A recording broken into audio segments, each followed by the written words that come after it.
have to pay all the wedding costs and buy a house. So you look at the savings rate. We also look at the sex ratio and the savings rate. We also can see a strong co-movement between the two lines between 1975 and 2005 for the long period.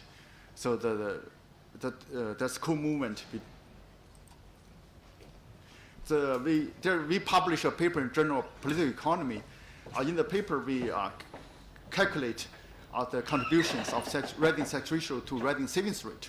We found the rising sex ratios account for about half of the actual increase in household savings from 1990 to 2005. So apparently, the increasing marriage market competition is a major contributing factor to rising savings rate. And the next, we want to argue that in order to save, people also have to work hard. So the sex ratio imbalance also stimulates people's entrepreneurship and stimulate their work ethic. People are more likely to work longer hours, more likely to take risky jobs, more likely to become entrepreneurs in areas with more sex ratio imbalance. So that may explain why, as China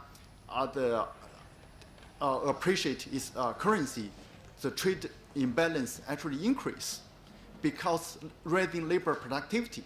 When people working longer hours, when they set up their own business, the productivity goes up.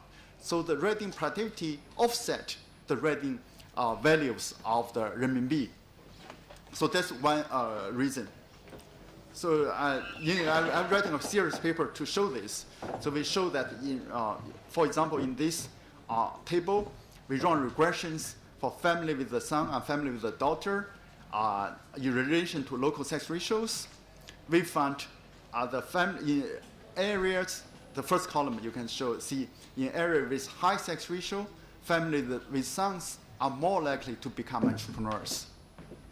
Because more like a letter, for those at the bottom, the only way to get rich is to become entrepreneur or become criminal.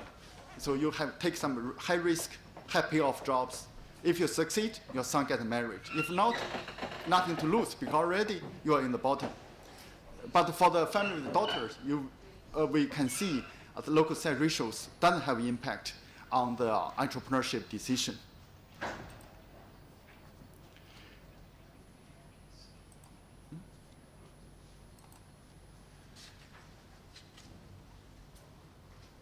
Which page now?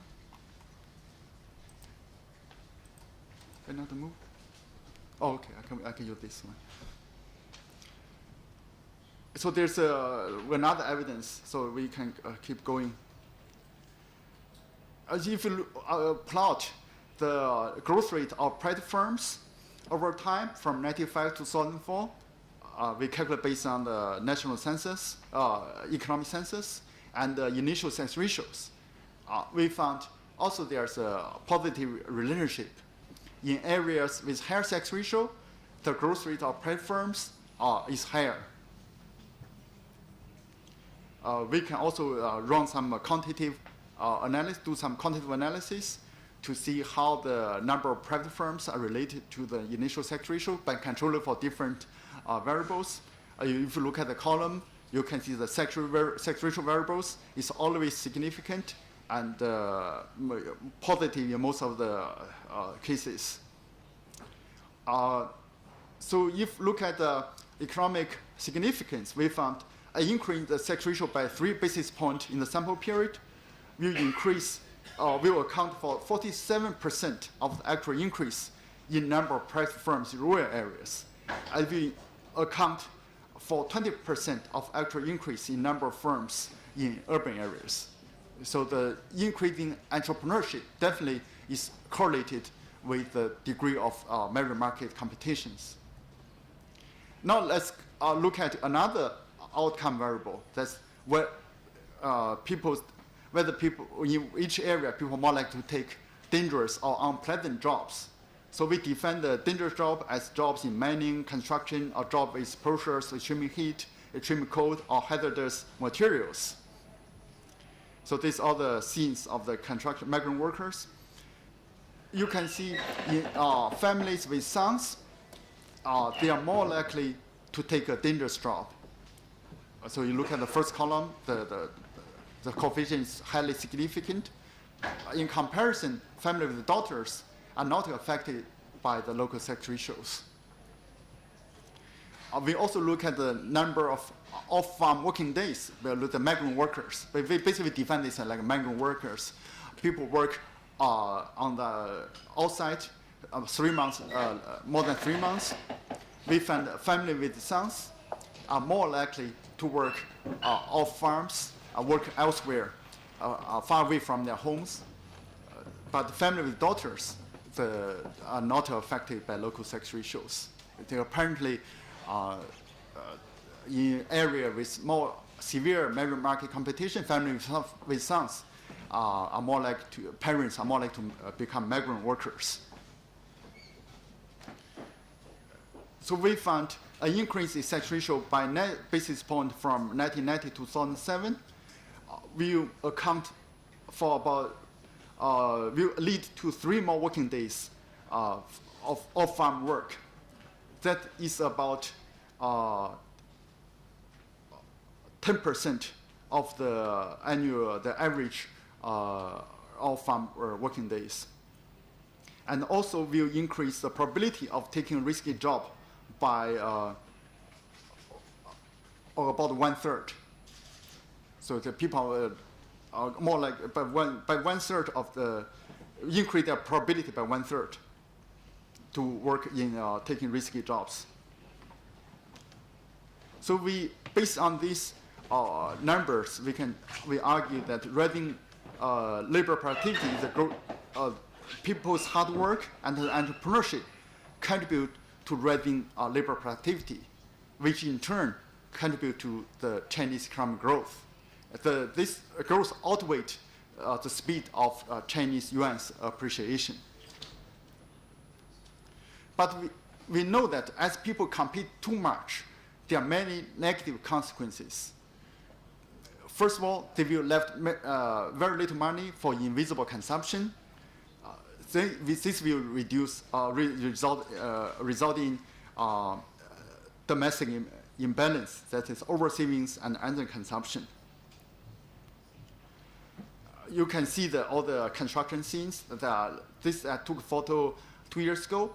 You can see these guys, after 20 years working in Guangdong, came back to hometown to build a 3-story house, had even installed an elevator in this. So I asked him what he will use for the house. He said mainly for the son's marriage, of course. And I asked him, why do you build a second floor, third floor? What's the purpose? He said, I have no purpose. I want to decorate. I want to paint it. I will leave as it is. I will store green bags. So you can see totally waste of money. It's a very remote area. So you can see their consumption then will be compromised afterward.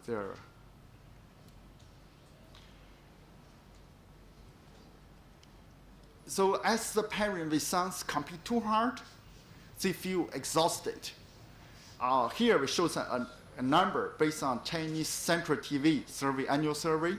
Since 2006, each year, the Central TV station sent 1 million postcards nationwide. And very simple, ask very simple questions, whether you're happy or not, ask them the scale. You look at the tabulations over time from 2006 to 2011, the number of people report happy has steadily declined over time, from 60% in 2006 to 45% by 2011. And the number of people who report unhappy has increased from 5% to 10%. So look at across the countries. We won't see any case in Chinese case. Double-digit economic growth for the last 20, 30 years, but happiness measures has declined steadily. So what's the purpose of growth? So I think this is a big problem.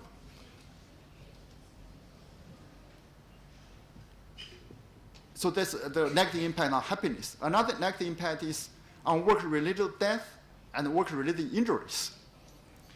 So here we got a number on calculate work-related death across province. Just 1 year, you plot them. The horizontal lines, sex ratios, vertical lines is work-related death rate. You can see there's positive correlations between these two. The idea is very simple. When people take risky jobs, when they work long hours, so working-related injuries and the death rate will go up. So China is paying a price for the over competitions. So here I really admire Argentina people. People are so happy, so relaxed. And you look at the worldwide happiness indicators, Latin American countries already rank very high.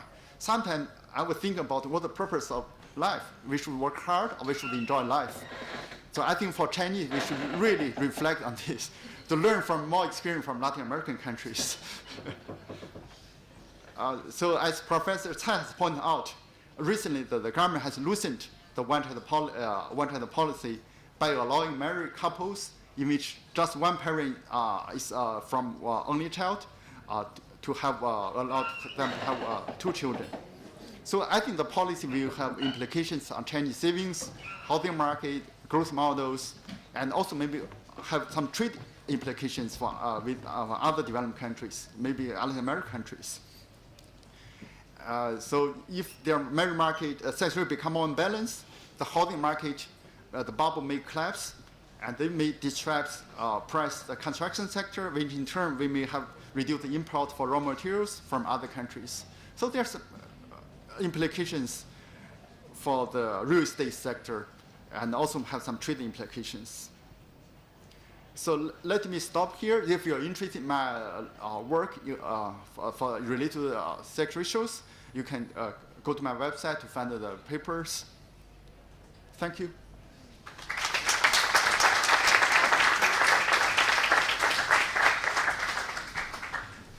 Thank you, profesor. Muchas gracias por el mantenimiento del tiempo. Le damos entonces la palabra a Renato Bauman para el primer comentario.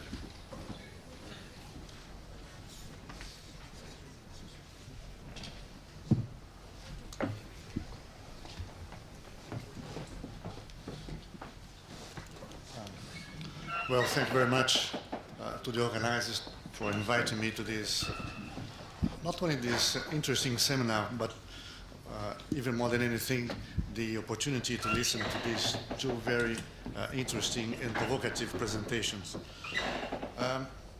May I start with a generic comment with regard to the emphasis on the demographic transition. This is